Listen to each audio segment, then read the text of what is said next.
The Search Podcast USA Edition series is sponsored by PGC.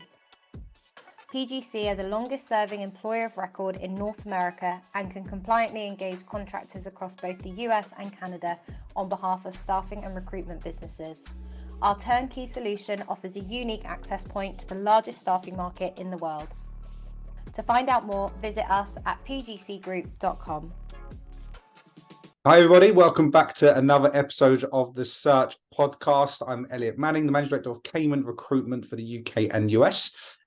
Special guest on this week, joining me, who is always and forever on my LinkedIn page doing incredible stuff in the States. I saw a recent post, that was done, and I had to see if he would be interested in joining me on the podcast to share his experience, maybe some certain tips and tricks to others. But I'll let you take away an introduction, mate. Hi guys, I'm Paul Manivannan from MacxTech Partners. Thank you for the introduction there, Elliott. And I was going a bit red at one stage, but I managed to pull it back. Brilliant. No, that's all good, mate. Look, I mean it. Everything I see on LinkedIn is all about you travel from state to state. You put obviously a lot of the information around what you're doing in terms of meetings and who you're meeting. And I've never seen anyone seem to have, as much success in networking as much as you do. But do you want to tell those that don't know a bit, I suppose, about who you are, what you do, and, a bit more about your business? Yeah, sure. I mean, I think there's obviously a long story to this, which I'm not going to bore you guys with today. But I suppose the short story is I've been in services for 20 years. I've owned businesses for the last 10 years, primarily recruitment and hiring businesses. And I looked to basically build a product and a service, a sales environment for my business originally. It was about 2 years ago. I was building this ideal out. I'd got all of the information around kind of tech over talent, sending out thousands of emails and cold calls and all of this, and it wasn't working for me. And so I went back to basics and basically started to look at kind of, okay, if I looked at the top 5 clients that I've been working with for the last 5-10 years, what would be the similar characteristics within those client bases? What would be the items that draw them together? Created like an environment, or what looked like an environment, all of those games of golf, all of those times in the pub, the delivery, all of the relationships, pulled all of that together and kind of looked at a way of dropping that into various different locations. And when I say dropping it in, I mean, obviously respecting the culture of that location and respecting and understanding the environment, but kind of looking to build out those affiliate advocate relationships, bringing inbound leads, and being immersed in the communities, going back to like a relationship-based and focused model. That seemed to work for me. But what it did do, and I guess my method of entry going as a Fractional Chief People Officer, meant that my business couldn't cope with that demand. It was too wide. I wasn't just winning devs, I was winning roles around sales and BD and project management. So it was more about then surrounding myself with a group of people, delivery partners that could help me with that. And that's really where it was born, really. It's evolved now into a more productized package and service whereby we work strategically with specific recruitment businesses here in the UK and other areas who are looking to penetrate the US market. And we do 2 products called Land and Expand and Scouts Horizon, which effectively embody those relationships and try to bring it through. Yeah, amazing. Why do you focus, have a big focus in the States? Where's that come from as such? And do you find it much more different to operating anywhere else geographically? I mean, the first question, why the States? I think, why not? I mean, ultimately, if you're in a market, you're looking to grow and looking to move forwards, it's always really important to kind of focus on those markets that are most progressive. And I think it's fair to say that the US market is without a doubt commercially the highest market that we can work in.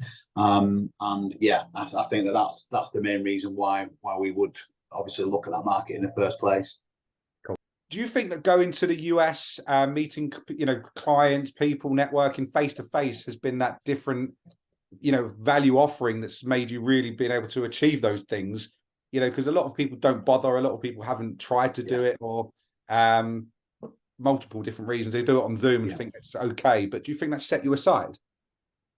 I think I think it's just taking it back to basics. I think that ultimately it's about something we talk about is omnipresence. So it's about kind of building this brand, this online engagement, really engaging with your audience, being value added, but then twinning that with very, very obvious and straightforward opportunities to meet people. And I think meeting people that's like the cement that joins it all together, really, for me.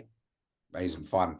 You mentioned when we spoke recently that a lot of what you do and the partners that you work with and support and help, and what are you doing for those businesses? What are you aiming to achieve out of a new relationship and adding that value to them? So for me, obviously, as a business owner within the recruitment space, what I kind of was always frustrated about was this ideology that we go out, we win business, we win a couple of roles, and then you're back to square one. And I think what I saw in the US market with the community I was part of was that there was this feeling that kind of people were trying to break into that market, but they were only winning ones and twos, and they were constantly going back to like one step forward, two steps back, kind of that mentality. But the whole point of what we do now is to build, we're looking at a 6 to 12 month process. We're obviously going to look to win business as soon as possible.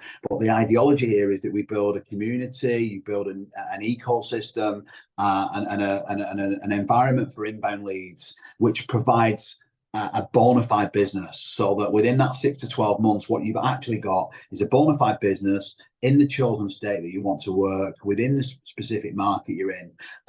You've got some relationships and you've got that pipeline that's going to take you right the way through for the next 12, 18 months, 2 years, and something that's a bit more tangible. You've been bringing in again, from our last chat, you've been bringing in, millions, dollars or pounds worth of opportunities to people that you work and partner with in the industry. For those that aren't in that kind of mindset of maybe, working on your services, which they should definitely look at, what advice, if any, you can provide around how do you gain so much traction with meeting them in the first place? What are you doing to get in front of all these VC firms and these networking events? Is there anything you can share to business owners that are looking to try and break through, or is it sort of like, that's your thing? Well, it is my thing, but and it has taken me a long time to get to this position, and a lot of iteration. Making mistakes, coming back, making mistakes, going back. I think the best advice I can give is to go back really to what I said before.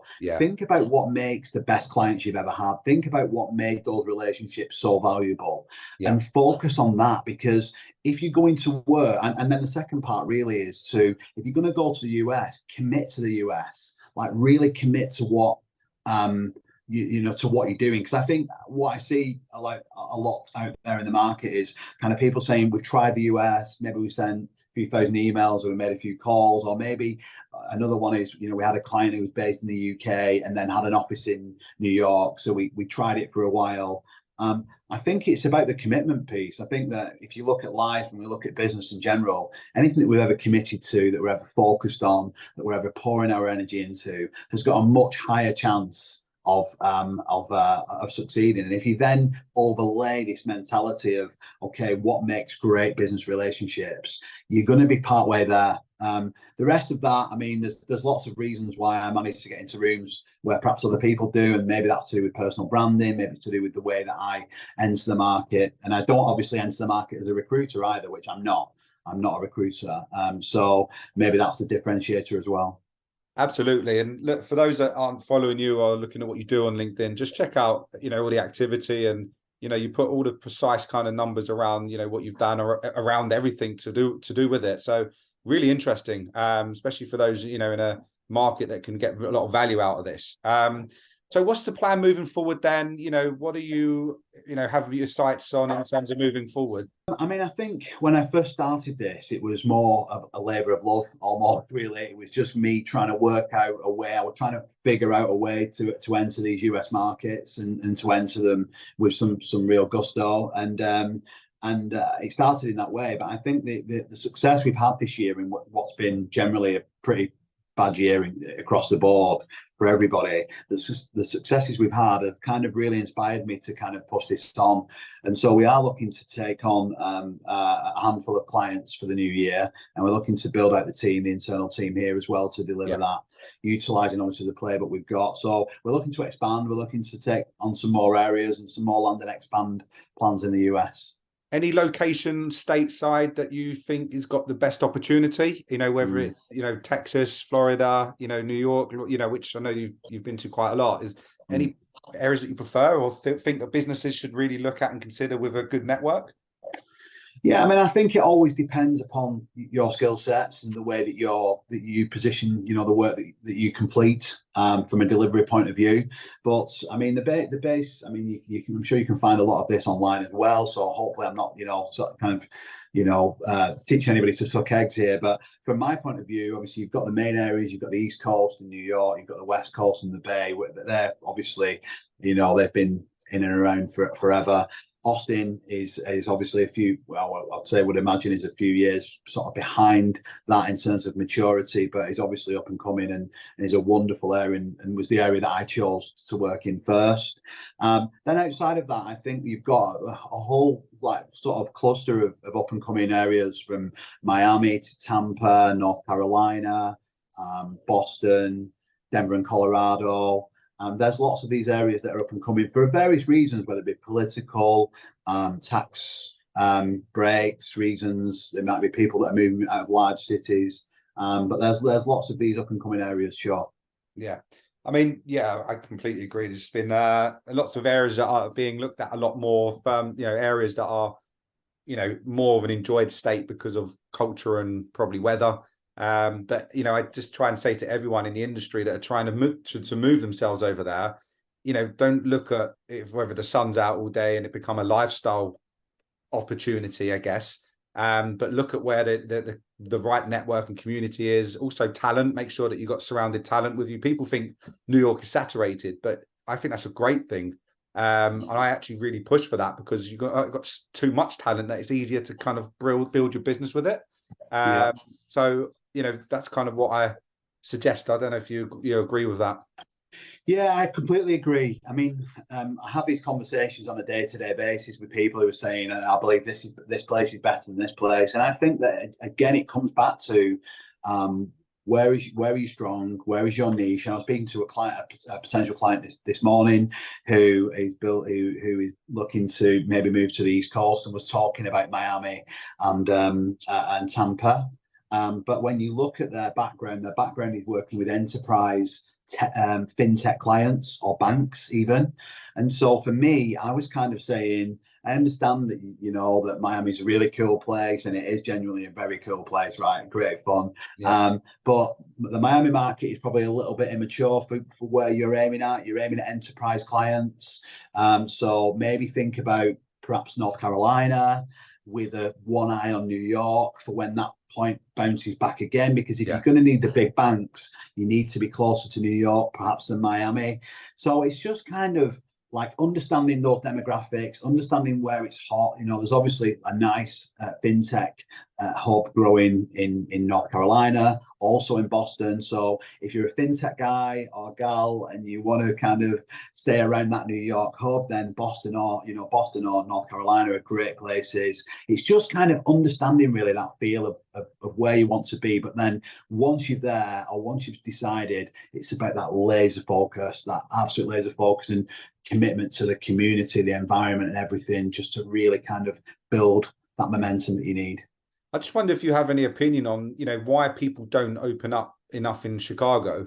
Everyone in that financial hub, I suppose, all, it's all orientated around New York, which is, it's the right mind to be. But I also speak to a lot of clients and they're always going to Chicago, whether they're in the fintech space, and probably more that financial space, maybe even legal, but no one ever seems to want to go there. I don't know if it's because it's usually absolutely freezing cold, and it's got that problem there. But from a business, I think you'd be, in my opinion, a bit silly not to look at it, because you can have all your clients or most of your clients situated there anyway. Yeah, yeah, it's a really interesting point. I mean, I didn't mention Chicago. I wish I had now because it looks like I'm just mentioning them afterwards. But Chicago is a very up and coming, as is Atlanta. I mean, I think that those fall into those groups. But there's lots of these cities, and I think to answer your question there, I think it's because we look at it from, or in general the UK or perhaps Europe and the UK look at it from a different angle. We don't realise the vastness and the opportunity within these states, these areas. Texas, for example, has a greater GDP than the whole of the UK. So when you think about that in its entirety, and you think about how vast that area is as well, multiple times bigger than the UK and a bigger GDP. It's a lot of ground it's a lot of ground to cover. And when you also think that there's significantly less recruitment businesses in the US, the saturation across the board is far less anyway. The challenges that we're feeling at the moment are just global challenges based upon SVB going down in the early part of the year, based upon the layoffs and all of that. But really, the layoffs, they were probably more to do with the unnatural boom that went the 2 years before, where people just hired because, indiscriminately. So how much of those layoffs are actually is pointing towards a recession, and how much are just a natural correction of the landscape? But yeah, going back to your point there, I think Chicago's a great area, and I think you've hit the nail on the head, actually. I think a lot of people, when they're thinking about moving out there, are thinking, well, how am I going to attract people into my business? How am I going to attract, where do I want to live when I'm there? And so, yeah, maybe it's the Chicago thing, but I think it's a great opportunity and a great option. Oh, no, definitely. In my opinion, again, I've always looked at it as that, but just not enough being done outside of the top 5 or 10 states. Yeah. A lot of us see it, quite a lot of. So yeah, there's a lot of that. In terms of I just want to ask you one more question just to kind of wrap it all up. A lot of people have seen the what you just said, the problems with SVB and the layoffs around the industry. But I think a lot of people look at that as and think about all the negatives and the wrong reasons. You mentioned before, a lot of people were being laid off because it was overhiring that was done to keep up with the market. Doesn't mean the company's losing money. Doesn't mean that there's issues there, but it's always perceived in a negative manner. And only people, with a different kind of view on the market itself will know that. Do you see any other, we're seeing renewable energy come up, it's just shooting up in a major way, that it's created a lot more attraction to that industry as sustainability. But then if you're in tech, there's a lot of tech, and you'll know better than me, products areas that are going a bit backwards because the market's changing so much with technology. It's not because it's got, again, financially related. It's just because this area, i.e. data, has become a massive market and has taken over everything again. So always things are looked at in the wrong mindset. But do you see any up and coming areas with whether it's tech or something else? Yeah, I mean, I think IoT, I think AI is huge, obviously, as we know. I think that kind of they're the on vogue industries, right?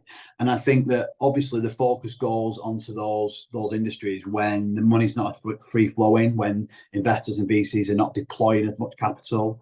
But I think it's fair to say that in terms of the bounce in the market, moving away from those fashionable kind of areas, the bounce in the market, there's still a lot of opportunity, because there's still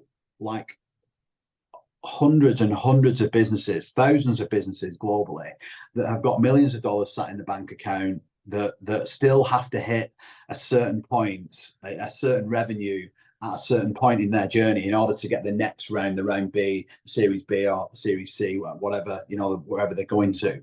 They've still got to get there. And so, there's been this period of hibernation almost since March, but you can see now people starting to look out and think, we've got 12 months to get from where we are to a 10 times multiple of where we are. So how are we going to do that? And how are we going to hire the right people? And I think to your point about the layoffs, it's actually made hiring harder in lots of respects, because they put a job out, they get 700 applicants, 698 of them are not really applicable, they don't really work. And so sometimes finding a needle in a haystack is harder than scraping the barrel, right? So it's a challenge. This was the challenge we had coming out of COVID, right? There was just so many layoffs that there was too many people on the market. Took a long, probably a good year, I reckon, to settle and balance out. Yeah. And then it just got better from there, and now we've kind of gone backwards again in most cases. But that's the world of hiring, recruitment, and we above. Thank you very much for joining me on the podcast. Going to keep an eye on what you're doing and where you're up to, and which state you've travelled to. Just generally find it really interesting. And those that are listening to the podcast, we'll be putting out the links and details to keep an eye on it, yourself, and to follow Paul and his, I suppose his travels and what he's doing. And thanks, Elliott. And for those guys that are still listening, I'm actually flying out to Austin, my final trip of the year on Sunday, and I'm going to be there with a surprise investor who's looking to invest into some early startups. So please keep an eye out on LinkedIn, and hopefully we'll connect soon. Definitely will. Thank you very much, mate, and I'll talk to you in a bit. Thank you. Bye.